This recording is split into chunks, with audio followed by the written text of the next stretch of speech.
नमस्कार, BRG news room में आप सभी का स्वागत है। देश, दुनिया और शहर की क्या रही आज दोपहर के 3 बजे तक की खबरें, आइए देखते हैं। भारतीय पुरुष हॉकी टीम ने इतिहास रचते हुए 41 साल बाद ओलंपिक में पदक हासिल किया है। दरअसल भारतीय टीम ने टोक्यो ओलंपिक में जर्मनी को 5-4 से हराते हुए कांस्य पदक यानी कि ब्रॉन्ज मेडल अपने नाम कर लिया है। आपको बता दें कि भारत ने ओलंपिक हॉकी में आखिरी स्वर्ण पदक 1980 में मॉस्को में जीता था और तब से भारत को हॉकी में पदक का इंतजार था, जिसे मौजूदा हॉकी टीम ने खत्म कर दिया है। मैच की शुरुआत में कुछ पीछे रहने के बाद भारत ने पूरे मैच में अपनी बढ़त बनाए रखी।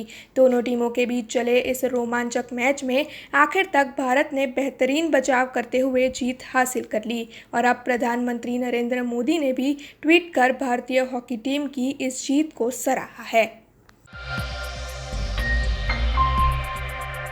18 अगस्त से मुस्लिम समाज के मोहर्रम और ताजिया जैसे पर्व शुरू होने वाले हैं। हालांकि सरकार की ओर से इस मामले अभी तक कोई भी गाइडलाइन जारी नहीं की गई है, लेकिन आज सिटी पुलिस थाने के पुलिस इंस्पेक्टर और ACP की अगुवाई में मुस्लिम समुदाय के अग्रणियों की इस मामले में एक बैठक आयोजित की गई थी, जिसमें इन पर्वों को मनाने को लेकर कई चर्चाएं की गई। मुस्लिम समुदाय के मोहर्रम और ताजिया जैसे त्यौहार कुछ ही वक्त में आने वाले हैं। उसी के चलते आज शहर के सिटी पुलिस थाने के ACP राठौड़ और पुलिस इंस्पेक्टर VR वानिया की अगुवाई में ताजिया कमेटी और मुस्लिम समुदाय के अग्रणियों की एक बैठक आयोजित हुई थी, जिसमें इस साल 4 फीट के ताजिया को रखने की, किसी भी तरह के जुलूस को आयोजित नहीं करने की और ताजिया ठंडे करने के स्थल के बारे में चर्चाएं की गई। हालांकि सरकार की ओर से अभी तक मोहर्रम और ताजिया को लेकर कोई भी गाइडलाइन नहीं दी गई है, लेकिन जब कभी भी सरकार की ओर से गाइडलाइन जारी की जाएगी, तब सरकार की गाइडलाइन के मुताबिक इन सब में बदलाव कर दिया जाएगा। इस बैठक में उपस्थित सभी की ओर से इस मामले में सहमति जताई गई और साथ ही वहां मौजूद अग्रणियों की ओर से मोहर्रम और ताजिया के पर्व को शांतिपूर्ण तरीके से मनाने के लिए पूरे मुस्लिम समुदाय को सरकार का साथ देने की अपील की गई। मोहरम જે તહેવાર છે 18 અને 19 તારીખે એટલે સિટી પોલીસ સ્ટેશન ખાતે ઉપસ્થિત તાજિયા કમિટીના ચેરમેન શ્રી જાહેદ બાપુ તેમજ તાજિયા કમિટીના સભ્યો અને वो गाइडलाइन से तो चलना ही है, उसके लिए ना हमें कहने की ज़रूरत भी नहीं है। लेकिन अभी जो दोनों समाज के त्यौहार आ रहे हैं, दूसरी हम रिक्वेस्ट करेंगे कि श्रद्धा की बात है कि तालाब के ऊपर लेडीज आ, सिर्फ लेडीज, उनको जो दुआ मांगने की जो उनकी जो क्या है नहीं, विसर्जन माटे पण जुलूस निकळવાનો નથી, जुलूसनी मंजूरी નથી। विसर्जन पण ગયા વર્ષની જેમ સ્થળ ઉપર જ વિસર્જન થવાનું છે। આગામી 18 અને 19ના રોજ મુસ્લિમ ધર્મનો મોહરમ એટલે કે તાજિયાનો જે તહેવાર છે, પરંતુ આપ જાણો છો કે છેલ્લા 1-1.25 વર્ષથી કોરોના જે મહામારી છે, જેના કારણે સરકાર દ્વારા કેટલાક જે તહેવારોની જાહેરમાં ઉજવણી અંગે નિયંત્રણો ગયા વર્ષે મૂકવામાં આવ્યા હતા। આ વર્ષે પણ હાલમાં જે કોરોનાની ત્રીજી લહેર આવે એવી પૂરી શક્યતા હોય, સરકારશ્રીએ જે નિયંત્રણો કેટલાક મૂક્યા છે, હાલમાં કોઈ સ્પષ્ટ ગાઈડલાઇન બહાર પાડવામાં આવી નથી, પરંતુ હમણાં જ માનનીય મુખ્યમંત્રીશ્રીએ જે ગણપતિ જે છે એની મૂર્તિ જે 4 ફૂટની મૂર્તિ રાખી શકાય છે એવી જાહેરાત જે કરી છે, એટલે ગુજરાત મતલબ કે માન્ય DGP સાહેબ શ્રી તરફથી એક પરિપત્ર આવ્યો છે અને હાલ હવે આગામી જે 18-19ના રોજ તાજિયાનો તહેવાર હોય એમાં પણ હાલમાં કોઈ સ્પષ્ટ ગાઈડલાઇન નથી આવી, પરંતુ ગણપતિની મૂર્તિ 4 ફૂટની હાઇટ જે છે તો એની પણ હાલમાં 4 ફૂટ રાખવામાં આવશે એવું ઉપરી અધિકારીઓ સાથે કન્સલ્ટ કરી અને હાલ જે તાજિયા કમિટીના મેમ્બર્સ તેમજ આયોજકોને સૂચના આપવામાં આવી છે અને ખાસ કરીને સરકારશ્રીએ તમામ જે તહેવારોની જે મોટા પાયે ઉજવણી પર પ્રતિબંધ મૂક્યા હોય, એટલે આગામી જે 18 અને 19ના રોજ તાજિયાનું સ્થળ ઉપર જ સ્થાપન કરવામાં આવશે અને 19ના રોજ કોઈપણ પ્રકારનું जुलूस કાઢવામાં નહીં આવે એવી પણ તાજિયા કમિટીના જે સભ્યો તથા સ્થાપકોને અત્રેથી જાણ કરવામાં આવી છે અને તમામે સરકારશ્રીની જે કોરોના અંગેની ગાઈડલાઇન જે છે એનું પાલન કરવાની અને વખતો વખત જે પણ આગામી દિવસોમાં જો સરકાર ગાઈડલાઇન આપશે તો એનું પણ ચુસ્તપણે પાલન કરવાની તાજિયા કમિટીના જે આગેવાનો તેમજ અહીંયા જે તાજિયા કમિટીના આગેવાનો તેમજ સ્થાપકોએ ખાતરી આપી છે.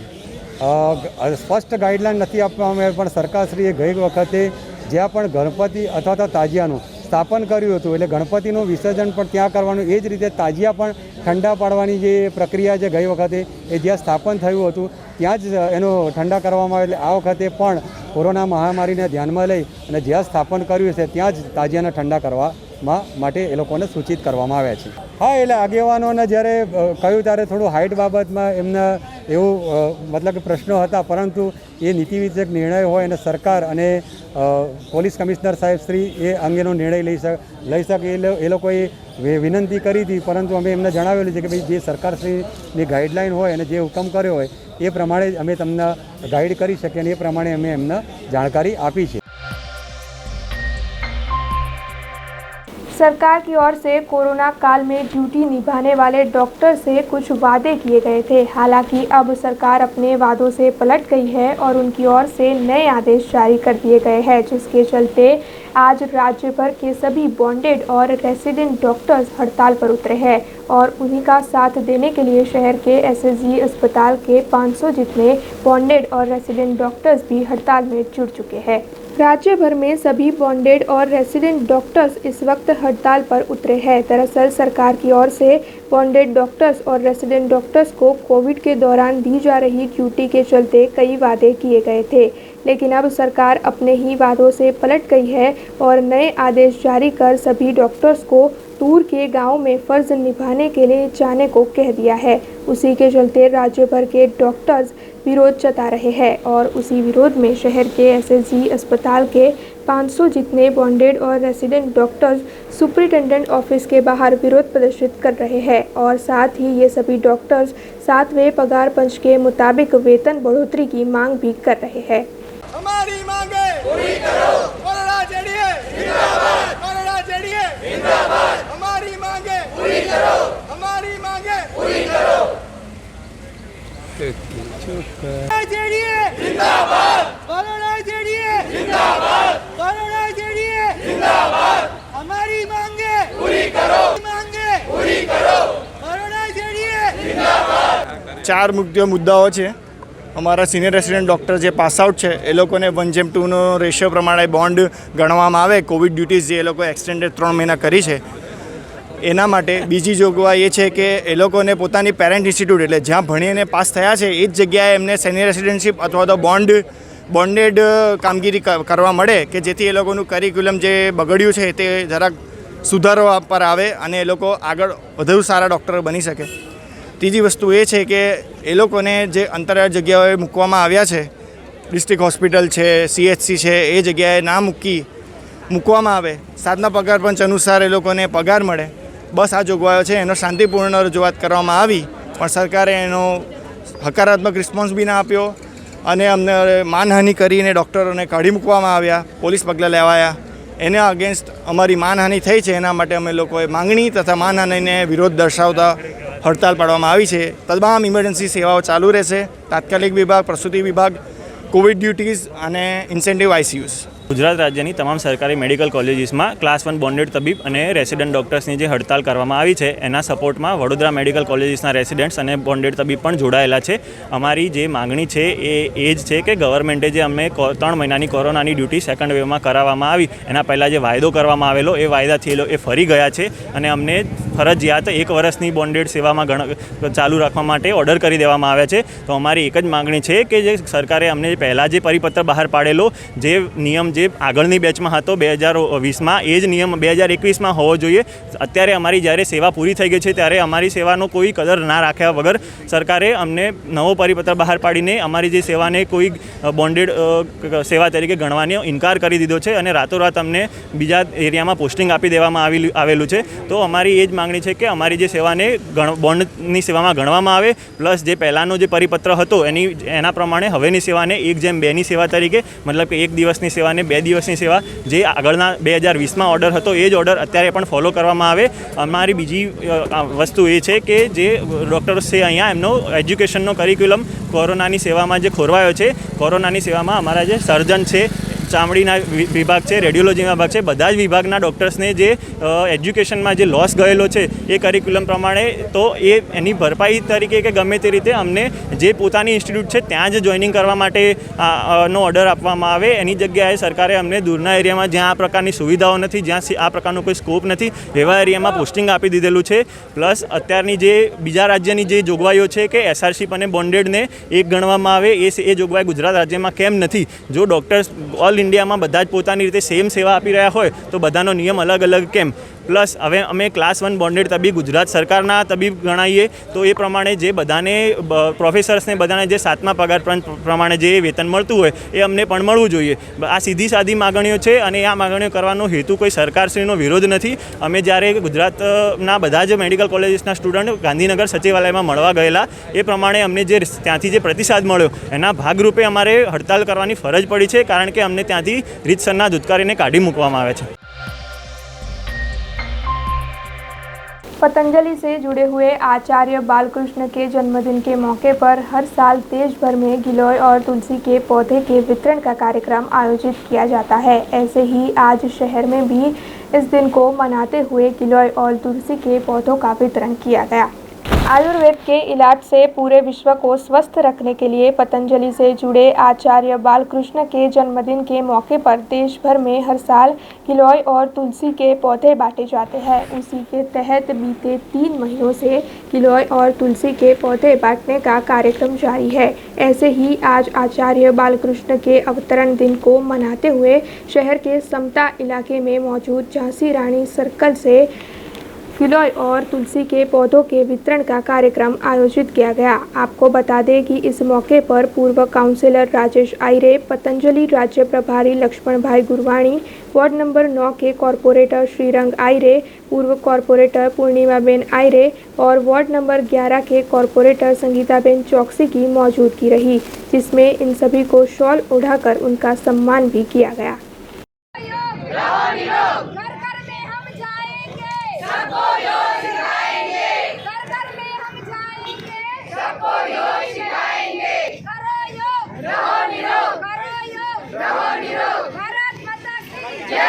आज हमारे परम श्रद्धेय आचार्य बालकृष्ण जी का जन्मदिन था और उनके जन्मदिन में पूरे देश के अंदर करोड़ों गिलोय के छोड़ हम बांटते हैं. गिलोय, एलोवेरा और तुलसी भारत में हर घर में हो तो व्यक्ति कभी बीमार नहीं पड़ेगा, और बीमार भी होगा तो तीनों वनस्पतियों से व्यक्ति स्वस्थ हो सकता है. इसमें इतनी करामत है. तो आज हमने लगभग 3 महीने से हम गिलोय छोड़ का वितरण कर रहे हैं और आज लगभग 1 लाख गिलोय के छोड़ का हम वितरण कर चुके हैं 3 महीने से लेकर अब तक. और ये गिलोय घर घर में लगे, इस प्रयास से आदरणीय भाई श्री राजेश भाई के प्रांगण से, उनके कार्यालय से आज ये बहुत सुंदर कार्य हुआ है. पूरे कार्यकर्ता आज इसको ले जा रहे हैं और आजू बाजू में इसका वितरण करेंगे. और गिलोय हर घर में होगी तो इससे व्यक्ति आने वाली महामारी से सुरक्षित रहेगा. इसके अंदर इतनी ताकत है, इम्यूनिटी इतनी स्ट्रॉन्ग होती है, आने वाली हर महामारी से ये हमें सुरक्षित रखती है. अंदर योग परिवार અને ખાસ કરીને પતંજલિ પરિવારે વડોદરા શહેરની અંદર ખૂબ જ એક્ટિવ છે અને આજે બાલકૃષ્ણજીનો જે જન્મદિવસ છે સમગ્ર દેશભરની અંદર કરોડો ગિલોયથી માંડીને તમામ જડીબુટ્ટીઓ આપવામાં આવે છે. કારણ કે કોરોના સમય દરમિયાન આપણે જોયું છે કે જે આયુર્વેદિક ઉપચારથી લાખો અને કરોડો લોકોના જીવ બચાવે છે. કારણ કે આપણી જો ઇમ્યુનિટી આપણે કરવી હોય, કારણ કે અમે તો જોયું છે અમારી 100 જણની ટીમ આજે કેટલી જગ્યાએ જ્યારે હોસ્પિટલમાં લોકો કોરોનાથી ડરતા હતા ત્યારે આ જ પ્રકારની અમને જે લક્ષ્મણજીએ જે અમને જડીબુટીઓ સાથે સાથે આ ગિલોયને બધું આપેલું, તો તમામ અમારા સ્ટાફને અમે રોજ પીવડાવતા હતા અને જેના લીધે અમે લાખો લોકો સુધી આજે તમે જુઓ છો કે 1 લાખથી પણ વધારે લોકોને આ ગિલોયના રોપા દરેક જગ્યાએ આપવામાં આવે છે. સાથે સાથે તુલસીના છોડો છે, દરેક પ્રકારના આયુર્વેદિક છોડો જે શરીરના ઇમ્યુનિટી વધારવા માટેના છે. તો આજે અમે લક્ષ્મણજીનો ખૂબ ખૂબ આભાર માનીએ છીએ. સમગ્ર પતંજલિનો પરિવારનો આજે આભાર માનીએ છીએ કે આજે આપના કાર્યાલય પરથી લાખો લોકોને આ ગિલોયના રોપો મળશે અને જેનાથી અમે લોકોને કહીએ કે આવનારા સમયમાં પણ જ્યાં મળે તે આપણે આ રોપો કરો અને આવનારા સમયમાં આવનારી પેઢીને પણ એક સૂચક છે. કારણ કે લોકો બર્થડેના દિવસે જ્યારે કેક કાપતા હોય, કંઈ વિવિધ કરતા હોય, ત્યારે આ એક બાલકૃષ્ણજીના જે જન્મ દિવસે લોકોના શરીરના સ્વાસ્થ્યની ચિંતા જે પતંજલિ પરિવાર તરફથી અને સમગ્ર અમારા ગોત્રી વિસ્તારના સૌ વડીલો તરફથી કરી તો હું સૌ લોકોને વંદન કરું છું। मालियाहाटी में आईसीडीएस के 4 रूम और आंगनवाड़ी को बनाने का कार्य बीते कई वक्त से जारी था। हालांकि अब ये कार्य पूरा हो चुका है, जिसके चलते कल आंगनवाड़ी और आईसीडीएस के 4 रूमों का लोकार्पण करवाया गया। मालियाहाटी में कल आंगनवाड़ी के एक नए मकान और सरकारी आईसीडीएस विभाग के नए 4 रूमों का लोकार्पण करवाया गया। इन सभी का लोकार्पण वहां के सरपंच नरवट सिंह सिसोदिया, शांतिलाल कमाणी, जीतू भाई सिसोदिया और जीवा भाई सिसोदिया के हाथों करवाया गया। इस मौके पर आईसीडीओ, सीडीपीओ डाभीबेन और आंगनवाड़ी की सभी बहनें, साथ ही वहां के सभी बच्चों की मौजूदगी रही। ये रिपोर्ट मालियाहाटी से हमारे संवाददाता महेश कानाबार ने भेजी है। मालियाहाटी के लाठोदरा गांव में कल आम आदमी पार्टी की एक बैठक आयोजित हुई थी और इस बैठक में भारतीय जनता पार्टी के 300 जितने कार्यकर आम आदमी पार्टी में जुड़ गए। मालियाहाटी के लाठोदरा गांव में आम आदमी पार्टी की एक सभा कल आयोजित की गई थी, जिसमें आम आदमी पार्टी के नेता महेश भाई सवाणी, प्रवीण भाई राम, परेश भाई गोस्वामी समेत कई बड़े नेता मौजूद थे। आपको बता दें कि इस सभा के दौरान मालियाहाटी के तालुका के दलित समाज के युवा आगेवान, विविध संगठनों के होद्देदार, पत्रकार समेत भारतीय जनता पार्टी के 300 से ज़्यादा कार्यकर आम आदमी पार्टी में जुड़ गए।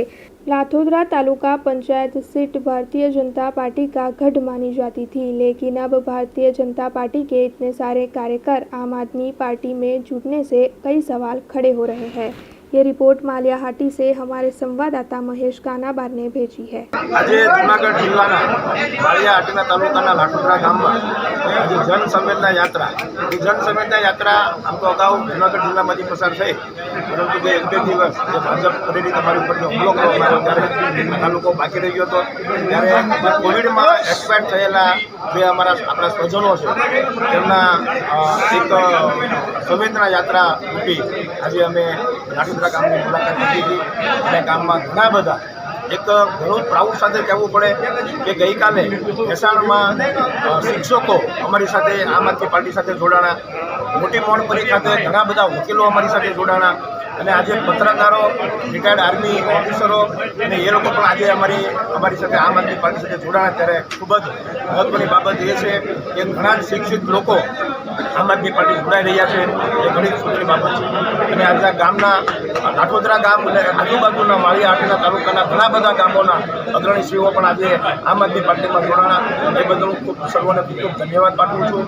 અને લોકોની સેવા કરવા માટેની જે આ પાર્ટી છે, લોકોને જે ન્યાય પામવા માટેની જે આ પાર્ટી છે, એની પ્રગતિ ઉત્તરોત્તર વધતી રહે એવી આશા રાખું। જય ભારત।